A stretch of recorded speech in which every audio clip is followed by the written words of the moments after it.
Olá, turma! Estamos voltando das nossas férias e hoje a nossa aula será uma revisão dos últimos assuntos que tratamos. Nós vamos revisar lipídios, sistema digestório e sistema respiratório. Vamos lá? Inicialmente, vamos falar dos lipídios. O que são os lipídios? Os lipídios, eles podem ser classificados como óleos ou gorduras. Óleos, quando em temperatura ambiente, eles se encontram no estado líquido e são de origem vegetal. Gordura, quando em temperatura ambiente, se encontram no estado sólido e são de origem animal. Alguns alimentos são ricos em lipídios. Alimentos de origem animal, ricos em lipídios. Toucinho, banha, manteiga, linguiça, salame, mortadela, presunto, são ricos em lipídios, devem ser ingeridos com bastante moderação. Alimentos de origem vegetal, ricos em lipídios. Óleos, como o azeite, por exemplo, castanhas, como a castanha do caju, e abacate. Lembrando que os alimentos ricos em lipídios sempre devem ser consumidos com moderação. Nós vamos falar um pouquinho sobre uma questão do excesso do consumo de lipídio e uma consequência, tá bom? Uma outra questão são os alimentos ricos em gordura hidrogenada. A gordura hidrogenada é uma gordura industrializada, presente, por exemplo, na margarina. Então, produtos feitos de margarina, como, por exemplo, bolos, salgadinhos, docinhos, sorvete, alguns outros doces, eles têm a presença de gordura hidrogenada. Então, é muito importante evitar o excesso de gordura hidrogenada, porque a gordura hidrogenada em excesso ela pode causar altos níveis de colesterol no sangue. Nós vamos ver as consequências dessa concentração alta de colesterol no sangue, tá bom? O que é o colesterol? O colesterol é uma substância produzida pelo nosso corpo a partir de lipídios. Ela é importante para nós, pois faz parte das membranas celulares em todo o nosso corpo. Participa da formação de alguns hormônios e vitaminas lipossolúveis, como a vitamina A, D, E e K. Porém, muito colesterol é prejudicial, podendo provocar o entupimento das artérias e, consequentemente, problemas no coração. Então, o excesso de colesterol ele pode causar esse entupimento das artérias, ocasionando problemas no coração. Mas percebam que o colesterol é importante para o corpo, ele faz parte de importantes funções no nosso corpo, como foi citado aqui no nosso texto, tá bom? Então é muito importante você cuidar e evitar esse excesso de comidas ricas em lipídios. Então, quais são os cuidados que nós devemos ter para evitar esses problemas cardíacos, para evitar esse excesso de lipídios, para evitar o alto colesterol? Manter uma vida saudável, praticando exercícios físicos e evitar comer alimentos gordurosos em excessos. Ajuda a evitar os níveis altos de colesterol no sangue. Uma outra questão que nós trabalhamos foi o sistema digestório. Vamos revisar agora, tá? Então, o sistema digestório possibilita a nutrição humana.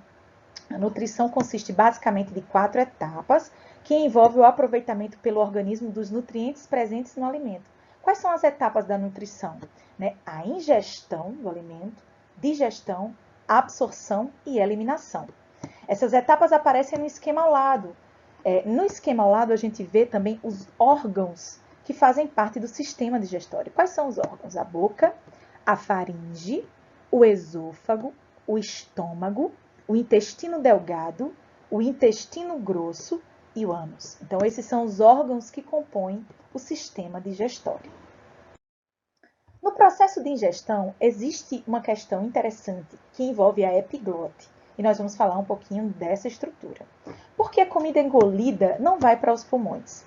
No momento em que engolimos a comida, um movimento automático de músculos faz baixar a epiglote, uma estrutura de cartilagem coberta de membrana que fica acima da laringe. Percebam aqui, A epiglote, que fica acima da laringe, tá? Então, essa é a estrutura que nós estamos falando.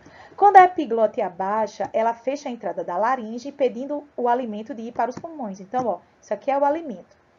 Ingerido, percebam, a epiglote abaixou, evitou que o alimento entre na faringe, né? No nosso sistema respiratório, e promova aquele engasgo, né? Evitando que o alimento vá para o sistema respiratório. Então, ele passa aqui, ó, tranquilo. Quando o alimento passa da faringe para o esôfago, a epiglote volta a se elevar, abrindo a entrada da laringe para a passagem de ar, tá? Então, abre e volta, né, a respirar aqui pelo sistema respiratório. Então, essa é a função da epiglote, é evitar que o alimento entre para o sistema respiratório. E o que é a digestão, né? O que é o processo da digestão? O processo da digestão é a transformação de nutrientes em substâncias absorvíveis pelo corpo. Então, ao ingerir nutrientes, esses nutrientes eles precisam ser quebrados ao longo do sistema digestório. Então, ao longo do sistema digestório, algumas enzimas irão possibilitar a quebra de grandes e complexos nutrientes em nutrientes mais simples, em substâncias mais simples. Essas substâncias, então, depois de passado por todo o sistema digestório, por todo o processo de transformação, elas se transformam em substâncias simples capazes de serem absorvidas pelo corpo. Então, o que é o processo de digestão? É a transformação de nutrientes em substâncias absorvíveis pelo corpo. Seguindo a nossa revisão, vamos falar agora um pouquinho do sistema respiratório. Então, o sistema respiratório, qual é a principal função do sistema respiratório? Então, ele tem a função de realizar trocas gasosas, com o objetivo de obter gás oxigênio para o organismo e eliminar gás carbônico para fora do organismo. E quais são os órgãos que compõem o sistema respiratório?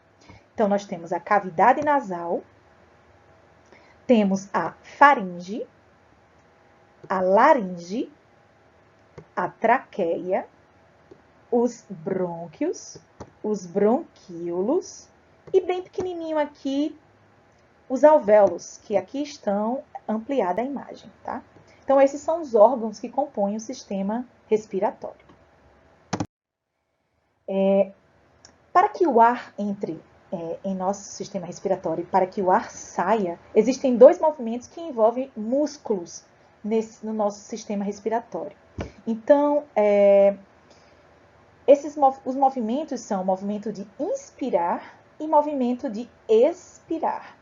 Né? Então, o volume da cavidade torácica, quando inspiramos, vamos lá, a cavidade torácica aumenta de volume e o ar entra nos pulmões. Então, quando expiramos, né? Quando expiramos, a cavidade torácica diminui de tamanho e o ar sai do pulmão. Ao inspirar, o diafragma e os músculos intercostais se contraem, o que provoca o aumento de volume da cavidade torácica e promove a entrada de ar nos pulmões. Ao expirarmos, ocorre exatamente o contrário.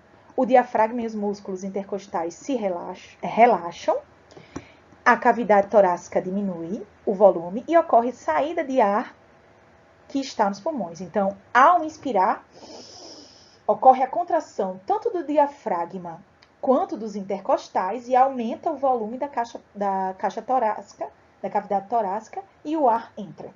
Quando o ar sai na expiração, ocorre um relaxamento tanto do diafragma quanto dos intercostais e diminuindo o tamanho da cavidade torácica, eliminando então o ar dos pulmões, certo? Para fora do nosso corpo. Então, por hoje é só, turma. Ficamos por aqui com a nossa revisão do dia de hoje sobre lipídios, sistema digestório e sistema respiratório. Muito obrigada!